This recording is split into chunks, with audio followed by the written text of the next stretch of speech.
Congressman Swalwell, I want to get your reaction to Colonel Vindman's opening statement. It has been made public, and I know it's going to be something he delivers in the closed-door deposition tomorrow, but it is now a public statement, and this will be the first witness who you will have who actually listened to the president's phone call. Good evening, Lawrence. I very much look forward tomorrow morning to thanking Lieutenant Colonel Vindman for his service to our country, this Soviet-born immigrant, this wounded warrior, this patriot who I have not seen officially the opening statement, but from what I have read, which has been released, of course, based on his service to our country, he would be concerned about what he heard. And of course, he would follow the proper chain of command. He did not leak out to the press. He went through the chain of command, through the National Security Council lawyers expressing his concern.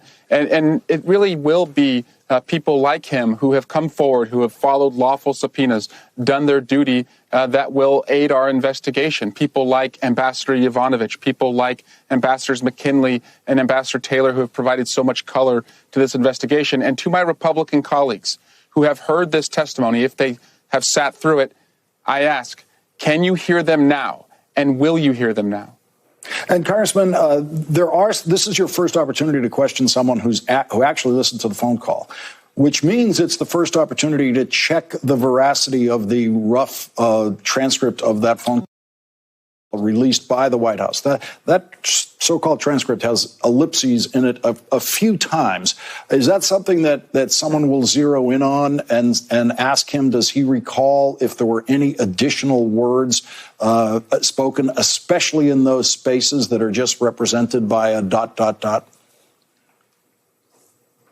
Of course, Lawrence, that'll be a part of our investigation, as well as understanding who else was on the call. Did anyone else express concern? But Lawrence, frankly, if there is nothing else, to the ... as you referenced, it's a gross abuse of power. And if all President Trump did was ask the Ukrainian president to help him investigate the Bidens, that would be a gross abuse of power. But he didn't just do that. He leveraged a White House meeting, and he didn't just do that. He also leveraged $391 million of your taxpayer dollars. That is what we're investigating, and I very much look forward to hearing from the Lieutenant Colonel tomorrow.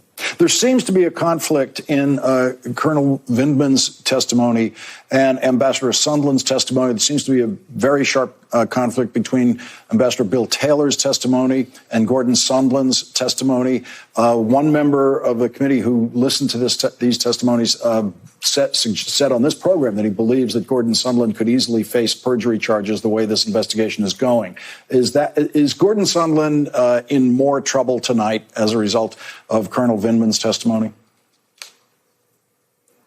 I'm going to reserve judgment on that. I'm going to wait till I hear from all of the witnesses. But I will say Ambassador Taylor, whose testimony was in sharp conflict, at least the opening statement that was released with Ambassador Sondland, he had a deep recall that was backed up by meticulous notes that he took, and that is in sharp conflict with Ambassador Sondland. Now, Ambassador Sondland was at the committee today reviewing his testimony with his lawyer and, of course, has an opportunity to review that testimony, and I'll wait to see what he does with it.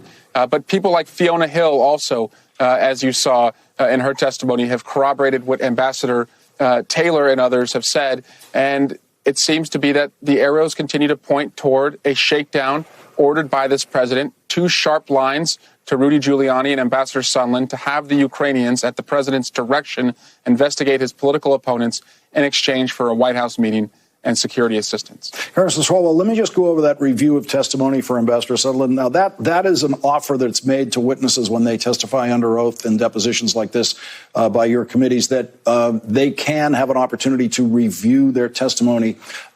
What is the point of that review? And is that a situation in which someone like Gordon Sondland can look at some of his answers and say, having thought it over, I actually think the correct answer is something else? And is that a moment at which you want to think very seriously about possible perjury if you're Gordon Sondland?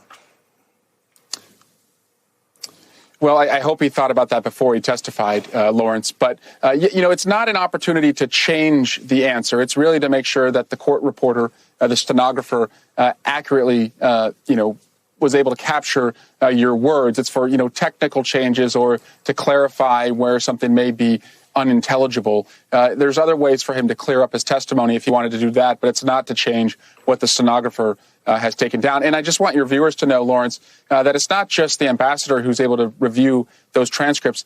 Every member on the Republican side, up to about 50 of them, are able to also review those transcripts and participate in these hearings.